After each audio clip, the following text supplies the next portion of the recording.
네, 안녕하세요. 행정법률사무소 승무행정사입니다. 최근에 학교 폭력, 중고등학생들도 있지만, 초등학생 학교 폭력이 많이 이제 문의가 들어오고, 저희 쪽에 이제 서면 의견서 의뢰가 들어오거든요. 근데 이제 좀 안타까운 게, 사실 초등학생 같은 경우에는 이게 학교 폭력에 대해서 인지할 수 있는 나이대가 실상 5, 6학년 정도 돼야 되는데, 요즘은 1, 2학년, 3학년 이런 친구들까지 다 학교 폭력으로 문의가 들어옵니다. 네. 2026년 기준에서 학교 폭력 소송 3건이 이제 법원에서 모두 학교 폭력으로 보기 어렵다는 판단이 나왔습니다. 옛날에도 있었는데 그 2025년인가 2024년에 이제 그 국회에 제출된 보고서에 보면 초등학교 학교 저학년, 특히 1, 2, 3학년, 4학년까지 학교 폭력 비율이 40%가 학교 폭력 아님으로 인정이 된 사례가 있습니다. 결국은 그냥 무조건 이제 부모님이 기분이 나쁘고 이렇게, 그러니까 초등학교 학교 폭력은 또 이게 막 싸우다가 또 다음날 친하게 지내요. 근데 엄마한테 얘기를 해요. 부모님한테. 저 친구 하나 때렸어 라고 하면 부모님은 이제 학교 폭력으로 하는 거죠. 근데 신고가 되더라도 다음날 또 친구들끼리 막 지내요. 네. 같이 놀이도 하고 학교 방과 후에 같이 놀이터에도 놀고 하는 거죠. 근데 부모님들은 이미 감정이 상했기 때문에 학교 폭력을 이끌어가는 거죠.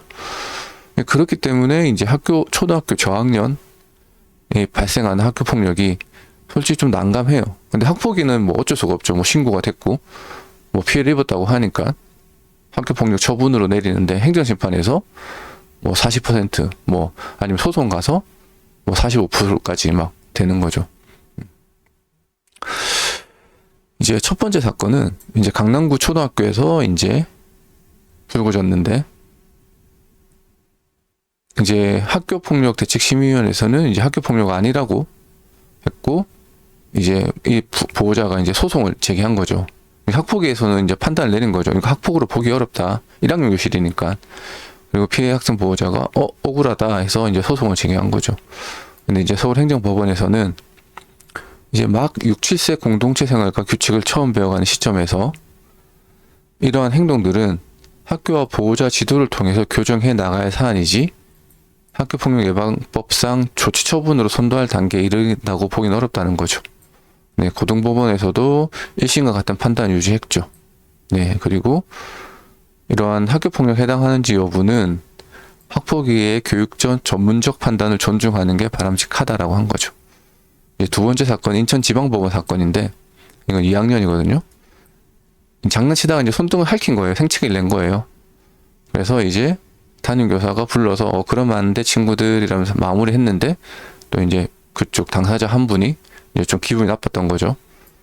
네, 기분이 나빴다고 하기 표현 좀 그런 것 같아요. 저도 지금 첫째가 중3이고 둘째가 중2인데 당연히 이제 보호자 입장에서는 이런 것들이 다 학교폭력으로 보일 수밖에 없는 거죠. 아무튼 이렇게 돼서 이제 심의위원회에서도 담임교사 중재로 마무리했기 때문에 조치 없음으로 처분하였다는 거죠. 그래서 한쪽 보호자가 행정심판을 거쳐 소송을 냈으나 재판부에서도 이제 학교폭력 해당 여부는 연령과 발달 단계 필수적으로 고려할 요소라고 하면서 학교의 자율적인 교권으로 인해서 화해시켜 종결됐기 때문에 학교폭력으로 보는 것이 입법 목적의 정면으로 반한다고 해서 이제 패소 판결을 내린 거죠. 마지막으로 볼 건 창원지방법원 판례도 3학년이죠. 1, 2, 3학년으로 가는데 다른 학생 말 따라한 거예요. 예를 들어서 하면 또 옆에 친구가 장난친다고 하지마 이랬는데 또 하지마 이렇게 계속 따라댄 거죠. 그래서 이제 B학생이 이제 신고를 했고 가해학생이 서면사과 조치를 받은 거죠. 처분을 받은 학생 보호자가 취소 소송을 제기를 했고, 재판부는 이런 것들이 이제 학교폭력 범주를 포함해 법률상 조치를 바람직하지 않다라고 판단했기 때문에 취소 판결을 내렸습니다. 네. 학교폭력으로 보기 어렵다는 거죠. 이제 법원에서 보는 거는 과연 1, 2, 3학년 학생들 자체가 과연 그 친구들 발달 단계에서 이거를 법적 조치가 필요한 걸로 봐야 되나? 되는 거죠. 그러니까 학교폭력은 이게 뭐 학교폭력 컨설팅이라고 하잖아요. 요즘 보면 막 학교폭력 컨설팅 논설위원이 뭐 말씀드립니다. 뭐 아니면 뭐 어디 위원이었다 이러는데 이거는 학교폭력은 법적 처분인 거예요. 조치 결정이 학교폭력 예방법에 따라서 제재를 가는 제재 처분이기 때문에 이런 것들은 법률 전문가가 아니면 할 수가 없는데 요즘은 뭐 이게 돈이 된다고 하니까 학폭 컨설팅이라고 해서 뭐 이렇게 말하면 됩니다. 저렇게 말하면 됩니다. 이게 말 그대로 이게 법률 컨설팅이거든요. 이게 쉽게 말하면 이게 진술 조력이에요. 그러면 이게 변호사법 위반이고 나아가서 뭐 행정사법 위반은 뭐 물론 이제 변호사법 위반까지 나아갈 수 있는 거죠. 네. 그런 것들이 있다 보니까 그리고 법률적인 부분을 전혀 고려하지 않고 그냥 뭐 감으로 하는 거죠. 감으로. 네. 가장 위험한 건데. 이런 것들이 어쨌든 뭐 과연 초등학교 1, 2, 3학년 학생의 이런 행위들이 과연 학교폭력으로 의뢰해야 될 수 있을 만한 심각성이 있는지도 보는 거죠. 네, 뭐 저도 심리학 석사가 있지만 초등학교 1, 2, 3학년 이제 발달심리학에서 보면 가정은 가장 기초적인 사회 집단이고 이제 거기에서 연습을 통해서 조금 더 넓은 집단인 학교로 나아가게 되는데 1, 2, 3학년 초등학교는 더군다나 1, 2, 3학년은 아직까지 가정의 보호가 필요한 단계고 사회 기술이 서툰 단계예요. 그러면 그거를 1, 2, 3학년이 단순히 조금 법률적으로 봐서 조금 애매한 행동을 한다 해서 그거를 법률적으로 제재 조치를 하는 것이 과연 맞다는지 맞는 건지 이 학교폭력예방법 입법 취지와 목적 자체가 피학생의 보호와 가해 학생의 선도인데 과연 아직 뭐 속된 말로 저희끼리 하는 말이잖아요. 뭐 저도 애들 뭐 중3 첫째도 사실 중3도 아직 정신머리 없어가지고 막 그렇게 하는데 초등학교 1, 2, 3학년 학생들이 과연 이게 자기가 하는 게 그 친구하고 친하게 지내고 싶어서 하는 행동 자체도 피학생 입장에서는 어떻게 보면 상대 학생 입장에서는 이게 피해로 느껴질 수도 있어요.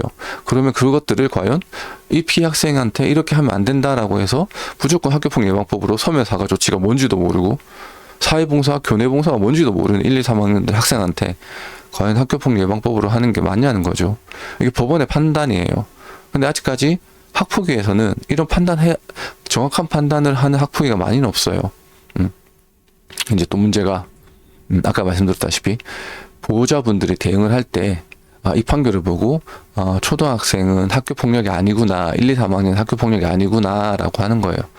네, 그래서 포기를 하신다거나 반대로 가해 학생 부분도 이거 초등학교 3학년 1, 2, 3학년은 2024년 뭐 그 정부 교육부가 제출한 자료도 봐도 그렇고 지금 뭐 서울행정법원 창원지법에서 했는 것도 학교폭력을 안 봤다 해서 우리 아이도 학교폭력이 아닙니다 주장하면 안 된다는 거예요. 이거는 학교폭력이 발생한 경위와 사안 그리고 행위의 태양을 신중하게 보고 하는 거지 그냥 우리 아이가 초등학교 1학년이기 때문에 학폭이 아닙니다라고 주장한다는 건 잘못된 거죠. 네. 결국은 이제 쟁점을 가장 정확하게 파악하는 것이 출발점입니다. 이 사건의 쟁점. 예를 들어서 1학년 학생이라도 내가 저 친구가 미워서 저 친구를 괴롭힐 목적으로 때린 거랑 저 친구하고 우리 아이가 평소 친해요. 학교에서 친하고 학원에서 친하고 같이 놀이터에 노는 친구예요. 그렇게 하다가 순간적으로 갈등이 생겨서 뭐 놀이 과정에서 이번엔 내가 할 거야 뭐 이번엔 너가 할 거야 이렇게 하다가 순간적으로 내가 할 거야 너 왜 욕심쟁이 한번 밀었는 거랑 이거 행위의 태양을 동일하게 동등한 기준으로 판단할 수 없다는 거예요. 네, 근데 단순하게 제가 말씀드린 것처럼 뭐 서울행정법원이나 뭐 지방법원에서도 아니라고 했기 때문에 우리 아이는 학폭이 아니에요라고 주장할 수 없는 거고 학폭 컨설팅들도 그 애매한 이제 선무당이 사람 잡는다고 이런 정확한 법률 관계나 법률 관계도 모르고 이런 거 있으니까 서울행정법원에서 있으니까 이거 주장하시면 돼요 이렇게 말씀하시면 돼요라고 하면 이제 선무당이 사람 잡는 거죠. 그러면 이제 행정사나 학폭 전문 뭐 변호사 찾아가시든 이제 저희 찾아오셔서 가장 좋은 방법으로 해결할 수 있는 것들조차도 이제 학폭 컨설팅에서 선무당이 사람 잡는다고 애매하게 대답을 하면 저 가해 보호자님은 화해 의사가 없구나 반성의 의지가 없구나 그러면 이제 1학년인데 뭐 교내봉사 처분이 나오고 사회봉사 처분이 나오는 거예요. 사실 그렇게 해서 저희 쪽에 오시는 분 되게 많거든요. 학폭 컨설팅 가면 뭐 10만 원, 20만 원이면 뭐 다 해주니까 그렇게 제출했는데 정작 쟁점은 하나도 없고, 네, 그냥 상대편 비난하는 거, 우리 아이가 때린 거는 학폭이 아니에요 라는 거, 어디서 뭐 AI가 만든 그런 뭐 판례들 가져오는 거죠. 그런 판례들 검색해보면 아무것도 없어요. 네, 그러면 이제 큰일 나는 거죠. 네, 지금 말씀드리는 것처럼 학교폭력 컨설팅이라는 명칭으로 하는 이제 활동하시는 이제 그런 불법이죠, 결국은. 그런 유상으로 제공하는 경우가 있는데, 이게 선무당이 사람 잡는 거예요. 네, 저희 쪽에도 뭐 지난달에 이번 달까지 포함해서 한 두세 분 오셨는데, 제출한 의견서 보면 정말 말이 안 되는 주장도 많고 없는 판례도 많거든요. 그래서 결국 결론적으로는 이제 이 세 법원에서 공통적으로 기준을 삼는 게 이제 발달 심리학적으로 발달 단계, 그리고 행위가 발생한 경위와 상황, 행위의 태양을 보는 거죠. 그냥 단순하게 그냥 하는 게 아니라 이런 것들을 종합적으로 판단해서 학교폭력 예방법의 입법 목적과 취지를 보고 이게 과연 학교폭력 예방법으로 의율할 수 있을 사안인지 판단하는 거죠. 네. 결국은 학교폭력 심의는 민원 처리가 아니라 이제 학교폭력 예방법이나 이런 절차 전체적인 적용된 행정 절차예요.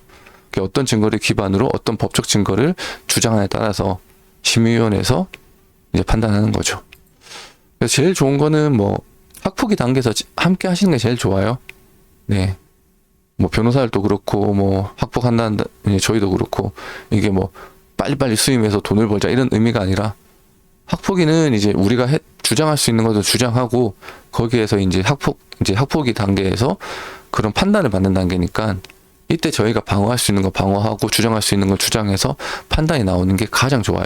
거기에서 안 되면 이제 행정심판으로 가는 건데, 행정심판을 갔을 때 문제는 학폭위에서 조치 결정이 나왔는데 거기서 주장했던 것들이 정말 말도 안 되는 학폭 컨설팅처럼 뭐 그렇게 주장해버리면 행정심판에서 이걸 되돌리기가 정말 힘들어요. 네.